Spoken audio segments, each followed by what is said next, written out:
Hello everyone, welcome back to our channel Billion Education where we aim to reach and teach billion population. So guys, कैसे हैं आप लोग? Hopefully आप लोग अपना रिवीजन बहुत तेजी से कर रहे होंगे और एफिशिएंटली कर रहे हैं।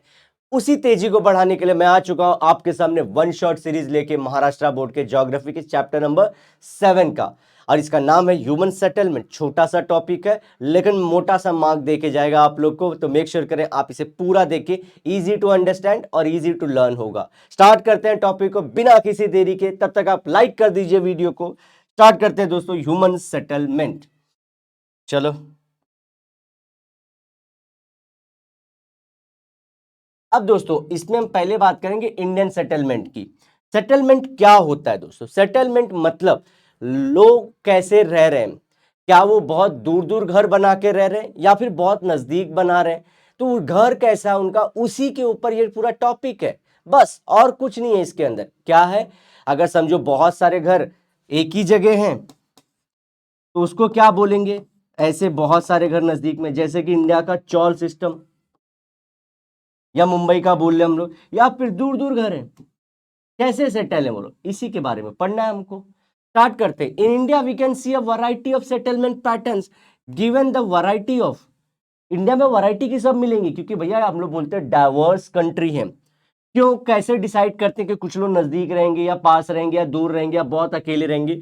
एक तो क्लाइमेट रोल खेलता है, दूसरा जो इंपॉर्टेंट है पानी है कि नहीं है, तीसरा स्लोप ऑफ द लैंड, क्या वो माउंटेन टाइप है या प्लेन टाइप का लैंड है, एंड लेवल ऑफ डेवलपमेंट कितना है।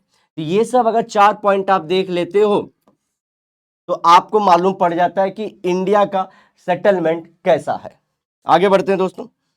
अब देखो, आपको दो सेटलमेंट मिलेंगे, या तो न्यूक्लिएटेड, कलर चेंज कर लें, न्यूक्लिएटेड मिलेगा। न्यूक्लिएटेड में आप देखिए यहाँ पे एक रास्ता है तो चार रास्ता है, क्योंकि यहाँ पे आज इजी टू ट्रैवल करना होगा तो लोग कितने नजदीक नजदीक हैं एक दूसरे से। ये देखिए वहीं पे दूसरा एग्जाम्पल, थोड़े घर दूर दूर हैं। अब इसमें और भी सेटलमेंट आते हैं दोस्तों, जैसे कि एक रोड के अराउंड सब ऐसे लाइन से हैं तो लीनियर बोलते हैं, और कुछ लोग आइसोलेटेड भी रहते हैं दुनिया से अकेले। लेकिन हमको कितना है, सिर्फ वन न्यूक्लिएटेड, दूसरा डिस्पर्स्ड। बहुत नजदीक है तो न्यूक्लिएटेड। कैसे न्यूक्लियस होता है, आप लोग पढ़े रहोगे केमिस्ट्री में। न्यूक्लियस में जो रहता है हम लोग एटम में इनसाइड न्यूक्लियस, ये देखो यहाँ पे सब नजदीक रहता है तो वैसे नजदीक है, और डिस्पर्स मतलब फैले हुए हैं। तो दो टाइप के सेटलमेंट होते हैं। Nucleated settlements are found throughout the plateau region of, कहाँ का, नर्मदा वैली में। और दूसरा हमारे जो इंडिया के फेमस रिच हैं, रिच इन मिनरल्स वाले जो जगह हैं वहां पे आपको न्यूक्लिएटेड मिलेगा। दूसरा कहां पे मिलेगा, पैडी लैंड्स। पैडी लैंड्स मतलब राइस की खेती जहां पे होती है, राइस जहां पे उगाता है वो कहां पे, Bihar, UP, Vindhyan प्लेटू and several other cultivated parts of India में। ये क्या मिलेगा आपको, न्यूक्लिएटेड। तो पहला याद रखना, नर्मदा वैली में मिलेगा आप लोग को, और दूसरा रिच इन मिनरल जो स्टेट्स हैं उनके पास। और दूसरा न्यूक्लिएटेड का जहां पे राइस ग्रो किया जाता है। हो गया हमारा point. On the other hand disperse settlements are found in, कहां पे डिस्पर्स, लोग दूर दूर रहेंगे, land with dissected and uneven topography, जैसे चंबल घाटी। वहां पे क्या है, अनडुलेटिंग है, ऐसा मतलब रहा। तो फिर यहाँ पे फिर ऐसे लैंड कुछ भी फिक्स नहीं है, तो लोग जहां पे थोड़ा अच्छा जगह देखते हैं वहीं पे रहते हैं। तो डायसेक्टेड या तो लैंड टूटा रहे, जैसे यहाँ पे अचानक से बहुत बड़ा माउंटेन है फिर रिवर है, तो ऐसे ही डायसेक्टेड लैंड हो गया ना, तो यहीं पे रहेंगे, वहां पे क्यों जाएंगे, ऐसी सारी चीजें। तो dissected and uneven topography. Tribal parts, tribal parts जब जहां पे जंगल के अंदर ट्राइबल, जहां पे वहां पे आप डिस्पर्स देखोगे, ठीक है। Central part of India, MP, Madhya Pradesh जिसको बोलते छत्तीसगढ़ और झारखंड, ऐसे जगहों पे आपको मिलेगा। ईस्टर्न एंड सदर्न राजस्थान, तो राजस्थान का ईस्टर्न पार्ट और सदर्न पार्ट, यहां पे आपको कौन सा मिलेगा अपने को, disperse settlement.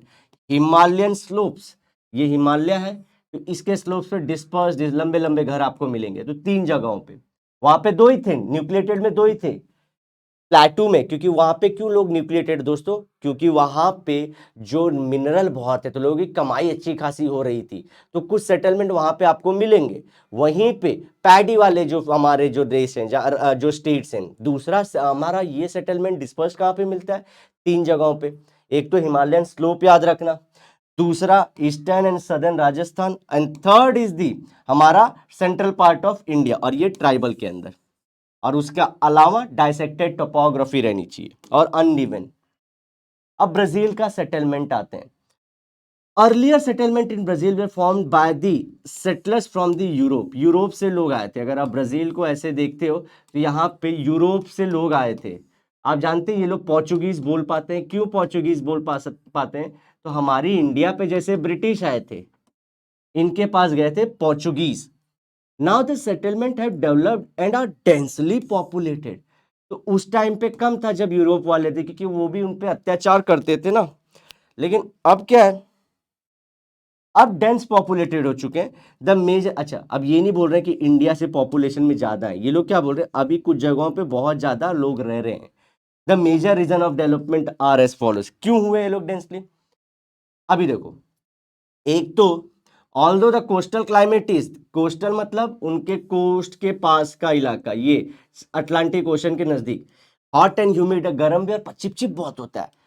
Flat land is limited due to rugged topography, flat land है नहीं क्योंकि वहां पे एस्कार्पमेंट है, लेकिन फिर भी लोग रह रहे हैं, क्यों रह रहे हैं, the region has a good water supply, and secondly a large range of natural sources are available. ठीक है, दूसरा हम लोग पहला क्या बोलेंगे, वाटर, पानी बहुत मिलता है, पानी पानी वो लोग को मजा आता है। दूसरा नेचुरल रिसोर्स बहुत अवेलेबल है, इसीलिए वो लोग भले से थोड़ा सा टूटा फूटा रहे, हॉट एंड ह्यूमिड भी रहे, फिर भी रहेंगे। एग्जाम्पल है Sao Paulo. Sao Paulo has extensive area under rich soil which makes it ideal for growing coffee. क्या ग्रो करने के लिए, कॉफी। तो देखो पहला एग्रीकल्चर बहुत अच्छा यहाँ पे हो रहा है। अब साओ पॉलो मैप में आपका कहां पे है गाइस, अगर ये ब्राजील है तो यहाँ पे साओ पॉलो है, तो यहाँ पे कॉफी अच्छे से ग्रो कर सकती है। It also has a large supply of natural minerals, क्योंकि इसके पीछे हाईलैंड्स है, हाईलैंड से इसको नेचुरल रिसोर्सेज ही मिल जाता है। आप लोग को बताया था गाइस कि जो हाईलैंड्स होते हैं वो नेचुरल रिसोर्स के अडोब होते हैं। आपको आयरन चाहिए, कोल चाहिए, सब मिल जाएगा उनसे। तो दूसरी चीज, एग्रीकल्चर भी हो रही है और इंडस्ट्री के नेचुरल मिनरल्स भी मिल रहे हैं।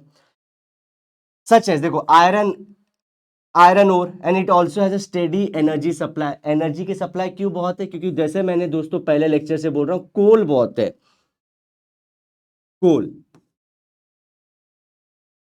The south eastern area has a good transport system. Again south में मतलब इधर और ईस्ट में इधर, तो ये वाले पार्ट में ट्रांसपोर्ट के नेटवर्क भी अच्छे हैं। तो देख रहे हैं आप लोग कि इसके साउथ ईस्टर्न पार्ट में नीचे और जाएंगे तो वहां पे हम लोग को और अच्छा ट्रांसपोर्ट मिलता है। तो एग्रीकल्चर, नेचुरल मिनरल्स, और नेचुरल मिनरल में आयरन और एनर्जी का कंटिन्यूअस सप्लाई है बच्चा लोग। तीसरी चीज, साउथ ईस्ट साइड में पूरा अच्छा सा रोड है, अगर उसको अपना माल बेचना है तो वहां पे रोड रेल के थ्रू वो बेच पाएगा। और कच्चा माल लाने का है, रॉ मटेरियल लाने का है, तो वहां से लेके भी आ सकता है। तो गुड ट्रांसपोर्ट का network. This makes Sao Paulo area nucleated settlement. Rural areas such as northeastern highland suffer from the extreme droughts. तो अगेन ब्राजील का मैप ऐसे ड्रॉ करते हैं हम लोग।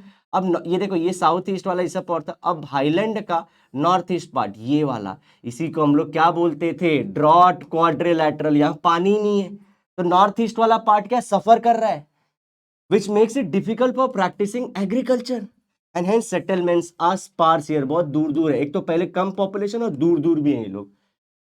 आप देख रहे हैं साउथ ईस्ट वाले मतलब जो उसका साउथ वेस्ट वाला या साउथ ईस्ट वाला जोन है वहां पे मिल रहा है, लेकिन नॉर्थ ईस्ट वाले में नहीं मिल रहा है क्योंकि वहां बारिश नहीं हो रही। तो एग्रीकल्चर कैसे करेंगे, अब पानी पीने को कहां से मिलेगा, इसलिए लोग नहीं रह रहे वहां पे। दूसरा, settlement becomes sparse as we move in towards the central part of the Brazil.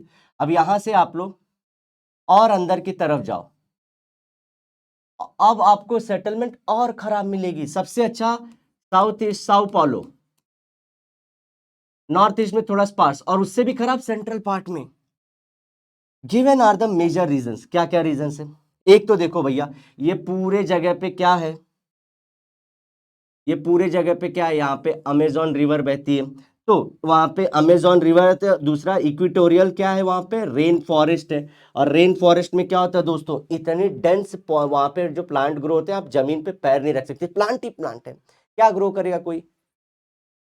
The climate here is unhealthy and unfit for settlement.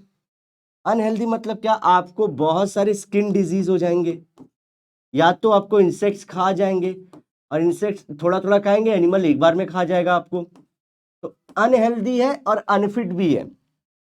Limitation on use and exploitation of natural resource, देखो use भी नहीं कर रहा, exploitation मतलब अभी हम लोग को मालूम है अमेजॉन रिवर के पास अच्छी अच्छी मिनरल्स बहा के लाता होगा वो, उसके अंदर फिश होगी, जरूर होगी ना, उसके पास और सारी चीजें होंगी, जैसे कि हम लोग बोल सकते फ्लड प्लेन्स होंगी, लेकिन वो यूज नहीं कर पा रहा। एक्सप्लॉइट करना मतलब टेक्नोलॉजी नहीं है कि वहां पे यूज करके उसको बना दे अच्छे से, तो दोनों की दिक्कत है उसके पास। कहां पे? सेंट्रल पार्ट में। Poor transport link, Sao Paulo के पास जो चीजें अच्छी थी इनके पास खराब है। साओ पाउलो में देखो एटलीस्ट हॉट एंड ह्यूमिड था, वहां पे जोन था, फिर भी रेन फॉरेस्ट तो नहीं था, जंगल ही जंगल थोड़ी था। चलो, अर्बनाइजेशन इन इंडिया। अब देखो अर्बनाइजेशन से रिलेटेड एक चीज बताता हूं दोस्तों, इंडिया में शहर किसको, अर्बन एरिया किसको बोलते हैं, आप लोग 9th में पढ़े थे, जहां पे पॉपुलेशन डेंसिटी मतलब 1 स्क्वायर किलोमीटर में कितने लोग रहने चाहिए, मोर देन 400। दूसरा, उसके 75% जो जगह को हम लोग अगर शहर बोलना चाहते हैं, 75% पीपल कहाँ पे, नॉन एग्रीकल्चर में रहनी चाहिए। नॉन एग्रीकल्चर मतलब लोग खेती नहीं करनी चाहिए, जॉब वॉब करनी चाहिए या बिजनेस होना चाहिए। वहाँ पे थर्ड चीज म्यूनिसिपल कॉरपोरेशन होना चाहिए, और वहाँ का पॉपुलेशन मोर देन 5000 होना चाहिए। अगर किसी गांव के पास, समझो ये, अगर मैं ये बोलूँ कि ये एरिया पहले रूरल एरिया था, और इसको मैं चाहता हूं कि अब शहर बनाना है, ये रूरल था अब इसको अर्बन बनाना है, तो कैसे करूंगा, सरकार के पास जाऊंगा, सरकार यही सब सारी चीज करेगी, डेंसिटी देखेगी, वहां पे कितने लोग कैसे काम कर रहे हैं, म्यूनिसिपल कॉर्पोरेशन है कि नहीं, पॉपुलेशन कितनी है, ये चार चीज है। तो अगर समझू मैं बोल दूं कि हमारा कोई लैंड का पार्ट था, कोई गांव था, उसको शहर घोषित कर देंगे। अब दूसरी चीज यहाँ पे क्या याद रखने लायक है दोस्तों, ध्यान से सुनना। एक तो ये तरीका हो गया कि आपके सिटीज बढ़ रहे हैं, गांव था शहर बन रहा है, इसको अर्बनाइजेशन बोल दिया। अर्बनाइजेशन क्या होता है दोस्तों, शहर में रहने वाले लोगों को अर्बनाइजेशन कहते हैं। चलो, अब एक क्या होता है, समझो ये सिटी थी और ये हमारा विलेज था, गांव, रूरल इंडिया। अब यहां पे रहते थे समझो 30 लोग, और यहां पे रहते थे 70 लोग, तो हम लोग क्या बोलेंगे, 30% हमारे कहां पे अर्बन लोग हैं, और 30% अर्बनाइजेशन है हमारा, ऐसे ही। सेम रूरल में हमारे कितने परसेंट लोग हैं, तो इतनी परसेंट पॉपुलेशन हमारे रूरल में रहती है, और यहाँ पे अर्बनाइजेशन नहीं है। अब क्या होगा, समझो यहाँ से 40 लोग उठ के यहाँ पे आ गए, या तो मानता हूँ 20 लोग, चलो 20 लोग को लेके आता हूँ मैं, तो 20 लोग यहाँ पे ऐड कर दीजिए, ये हो जाएगा 50। अब बोलेंगे दोस्तों देखो सिटी नहीं बनना, ऑलरेडी उसी सिटी में लोग आ गए, वहां से रूरल से माइग्रेशन करके आ गए, तो अब अर्बनाइजेशन 50% बोला जाएगा दोस्तों। ये इंडिया की खासियत है देखो। और रूरल में कितने रह जाएंगे, 50, क्योंकि 20 इधर आ गए। सोचो, एक तो हो गया गाइस जो मैंने पहला क्राइटेरिया बनाया, ये दोस्तों कोई नहीं बच्चा जान पाता, और ये बेचारा कंफ्यूज रहता है कि शहर शहर कर क्या रहे हैं। एक तो नई सिटी बनना, गांव था उसको शहर बना दिया। दूसरा क्या होता है दोस्तों, सिटी के अंदर ही लोगों का आ जाना, उसको भी हम लोग बोलते हैं अर्बनाइजेशन, शहरीकरण। इंडिया में ये भी फेमस है दोस्तों। ठीक है, चलो आगे बढ़ते हैं।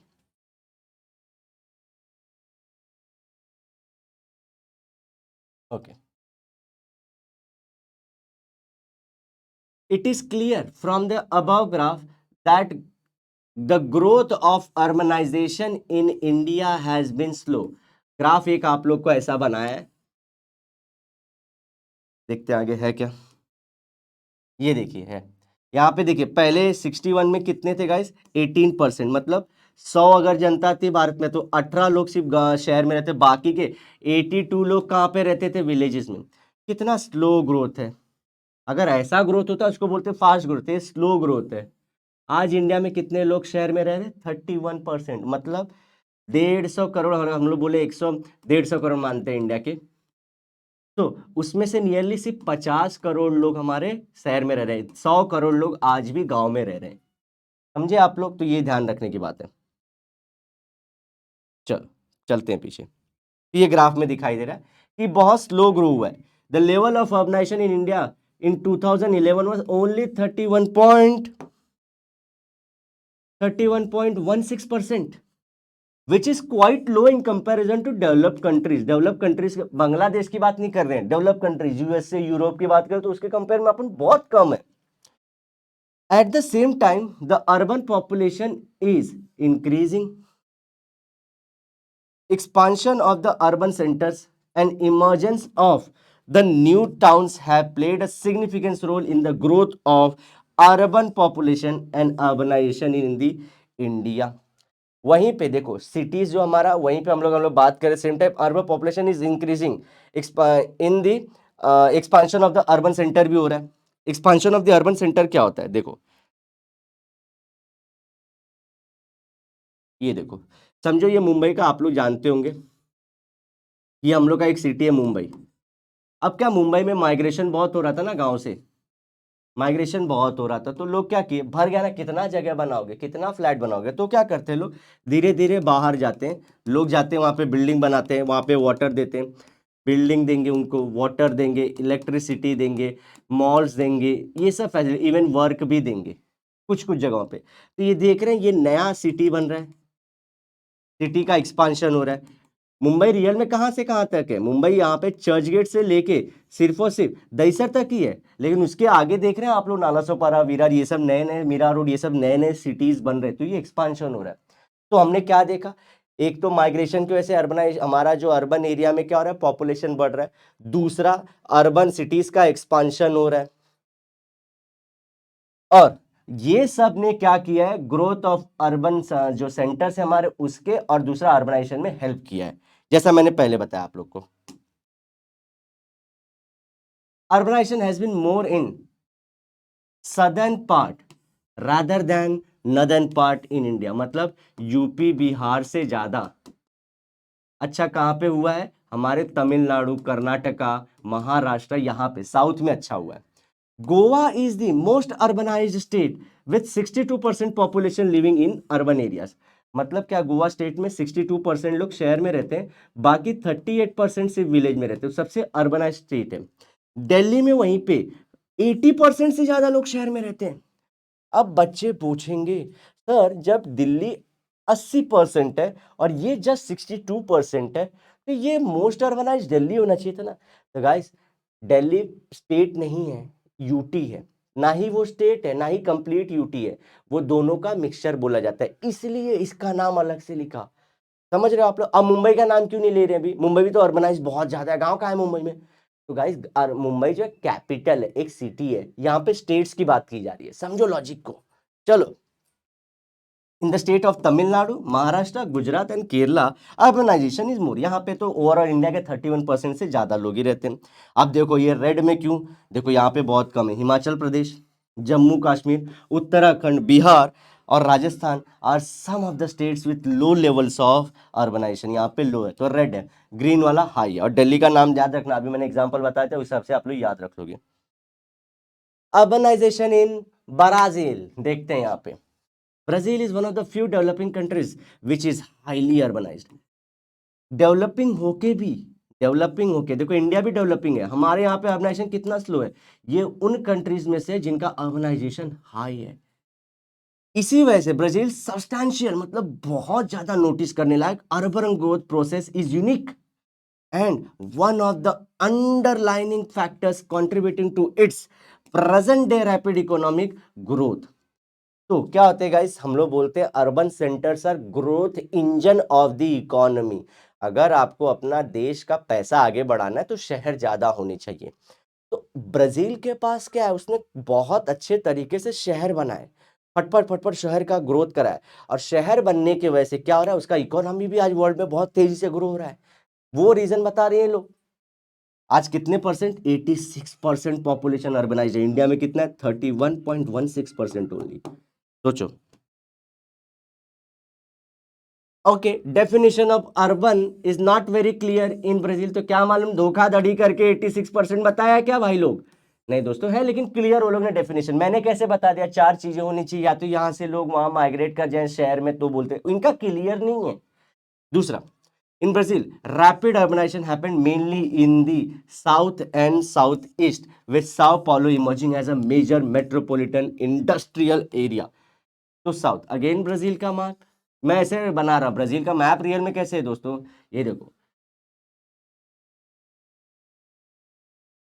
ये ऐसा है, लेकिन मैं जानबूझ के गोला ऐसा रिप्रेजेंटेशन बता रहा हूं आप लोग को। तो साउथ में हुआ है और साउथ ईस्ट एरिया में हुआ है इसका सबसे ज्यादा, और उसमें भी सबसे ज्यादा जो बेस्ट हुआ वो साओ paulo के एरिया में हुआ है। क्या बोलते हैं? वहम पारे सब पालो लेकिन वहम मत पालो, सौ पॉलो, ऐसे याद रखो। तो सौ पॉलो क्या हुआ? एक बहुत बड़ा मेट्रोपॉलिटन, मतलब बहुत ज्यादा आबादी रहती है वहां पे और सब मॉडर्न फैसिलिटी है और इंडस्ट्रियल भी है वो। अब इंडस्ट्री के लिए क्या चाहिए आपको? मिनरल्स चाहिए। देखो वो सब याद करो, पुराने पॉइंट्स तो आपको याद आ जाएंगे। Looking at this growth in few parts of the country, the government is promoting go west. देखो यहाँ पे, अब ये देखो इनके जो सेंटर्स हैं अर्बन के, ये सब यहीं पे कोस्ट के पास ही है। अब क्या हो रहा है, कुछ ही पार्ट्स में अगर समझो यहाँ पे कुछ तबाही होगी तो ब्राजील तो डूब जाएगी। तो सरकार क्या बोल रही है? गो वेस्ट, इनके लिए बोल रही है वेस्ट में जाओ। और वेस्ट में जाने का मतलब क्या बोल रहा है? अमेजोन की तरफ जाओ। अमेजोन में मैंने बोला देखो गाइस, रिसोर्सेज हैं लेकिन टेक्नोलॉजी नहीं है, उसको एक्सप्लॉइट नहीं कर पा रहे। एक्सप्लॉइट करना हम लोग क्या समझते हैं? बर्बाद करना है, जबकि इकोनॉमी में एक्सप्लॉइटेशन मतलब क्या होता है? उसको निकाल के यूज करना। तो ये क्या बोल रहे हैं? गो वेस्ट, कैसे भी वो रेन फॉरेस्ट को यूज करना सीखो, कुछ टेक्नोलॉजी निकालो जिससे मिनरल्स निकाल पाए, एग्रीकल्चर कर पाए। तो गो वेस्ट की पॉलिसी ला रही है, ताकि यहाँ पे अर्बनाइजेशन तो है ही, यहाँ पे भी कुछ अर्बनाइजेशन हो जाए और पूरा एक बढ़िया बेहतरीन मॉडल बने। The government is promoting policy which will reduce pressure on few areas where population is concentrated and will reduce regional imbalance in the country. Regional imbalance मतलब देखो, ये रीजन में सब चीजें अच्छी, ये रीजन में सब खराब। यहाँ रीजन में नेचर अच्छा है, ये रीजन में नेचर नहीं इतना ज्यादा खास है, तो बैलेंस करना पड़ेगा कुछ तो करके। ये देखो आप लोग को कब से बोल रहा था ना, ये देखो आप लोग को ये पूरा का पूरा मैप है हमारा, किसका? ब्राजील का। दिख रहा है आप लोग को? एक इंपॉर्टेंट यहाँ पे मार्क करना है, मनोस। ये नेग्रो और अमेजोन के कॉन्फ्लुएंस पे है, 2 रिवर के कॉन्फ्लुएंस पे ये बना हुआ हमारा। अब रियो ग्रांडे देखो, रियो दे जेनेरियो जो फेमस है यहाँ पे, ये सब है। यहाँ पे गो आईएस है, ये सब जगह फेमस है उसकी। चल आगे बढ़ते हैं दोस्तों। ये अमापा प्रोविंस आप लोग को याद ही होगा, मैंने कहाँ पे पढ़ाया था? ये आप लोग को मैंने पढ़ाया था ड्रेनेज एंड फिजियोग्राफी में। कहाँ पे पढ़ाया था? रोराइना याद है हमारा, गुयाना आइलैंड पे, गुयाना आइलैंड। चल ये सब देख लीजिए, आप लोगों को काम में आएगा। As you can see from the map, urbanization has occurred more in the coastal states. Colour से देख लो, कलर दिख रहा है डार्क है यहाँ पे, ये अर्बनाइजेशन। तो यहाँ पे देखो कोस्ट के इलाकों के पास ज्यादा है, ठीक है। तो देखो कोस्ट क्या, यहाँ पे देखो पूरा खाली पड़ा है, तो इसीलिए बोला सेंट्रल पार्ट में बहुत कम है। यहाँ पे देखो कुछ नहीं है, ये थोड़ा हल्के कलर के हैं। Okay, then the states in the interior of the country, तो इंटीरियर से ज्यादा अच्छा बाहर की तरफ है। States like Sao paulo, Goias and Minas Gerais have more urban population than states in the north. तो गोआईएस दिखाया था, देखो जराइस भी देख लो, मिनास जराइस देख लो, ये देखो इनके पास ज्यादा है, समझ गए। और सौ paulo तो मैं बता ही दिया हूँ। As population is less in Amazon basin and Brazilian highlands, urbanization is also less. वहां पे क्या, लोग ही पहली बात तो कम है, तो सिटी कहाँ से बनेगा दोस्तों? ऐसे 1 लाख के लिए सिटी बनाएंगे क्या उधर? In this part Manaus is part, या sorry port which is on the confluence of river Negro and the Amazon. ये पोर्ट है, मैंने मार्क कराया था आप लोग को। देखो ये मनास का ये पोर्ट दिख रहा है, यहाँ पे आपको शिपिंग की फैसिलिटी में मिलती हुई दिखती है। और इसलिए देखो ये थोड़ा सा ना कलर में देखो, सब व्हाइट थे, थोड़ा सा पिंक हो गया, क्योंकि यहाँ पे इकोनॉमिक एक्टिविटी की जा सकती है। अर्बनाइजेशन हैज अकर्ड हियर, यहाँ पे थोड़ा सा आप लोगों को सिटी मिल जाएगा। तो that's it for the day दोस्तों। अगर मजा आया होगा तो मचा दीजिए, 10th में सबको पीछे छोड़ दीजिए और अपनी पुरानी यादों को भी पीछे छोड़ दीजिए, पढ़ते रहिए, मजा करिए। Till then bye bye, have a great and nice day, sayonara, लेकिन वादे के साथ जरूर मिलेंगे दोबारा बच्चों, बाय।